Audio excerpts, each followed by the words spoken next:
So, hi guys, welcome back to another vlog. I mean, it's just, wala lang, it's been 2 months since huli akong nag-vlog. I mean, so kung makikita niyo yung mga clips kanina, mostly hindi talaga ako nagsasalita or what, cause I feel like I do not have the huge energy to really talk about.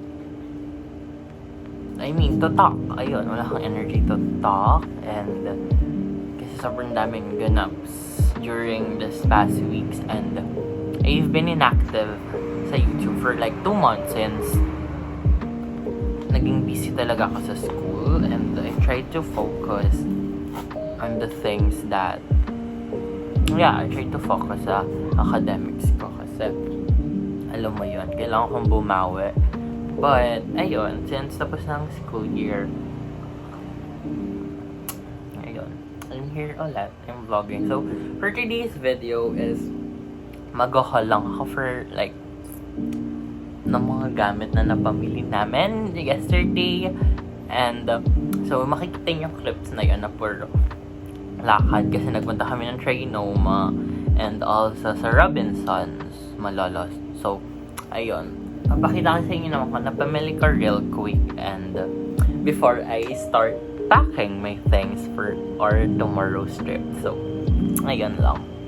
Ayun, mag-start muna tayo sa mga napamili ko from pen shop. Ayan. And the first thing I bought is itong dress. Itong dress na to. And it's so long and fluffy. Like, super ganda niya. And na-try on ko na siya yesterday. Kasya naman siya and I got it in the size large. Last thing I got is itong sweater. Parang sweatshirt, I guess. Na plain, parang greenish, kulay lumot something. And I got it in the size medium. So, ayun lang yung napamili ko sa Trinoma kasi wala ko masyadong nagustuhan there. And ayun, pero dito naman sa Robinson, marami ako nabili. So wait lang, isisingit ko lang din tong bucket hat kasi I really like this one. Kasi ang cute niya. Wala lang. Binili ko rin yan, pero sa Walter Mart naman. So, ayun, the first thing I got is this top.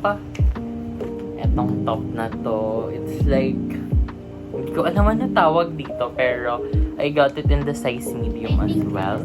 The next thing I got is itong shorts na to, and it's good, it's cute, kasya sa akin, and I got it in the size medium as well. The next thing I got is itong shirt na to.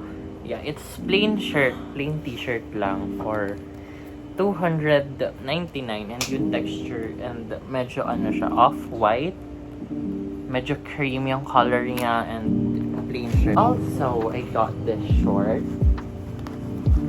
na parang fluff shorts something. I got it in the size large for 649 pesos. Ayan, it's good, maganda naman siya. Thing I got is tong shirt ulit. It's a medium shirt. Plain shirt lang siya, but the thing is, meron siyang texture. parang knitted something. So, kung makikita nyo, ganyan yung texture nga. Unlike sa normal na shirt, diba? Parang street lang, ganon. Ito, hindi.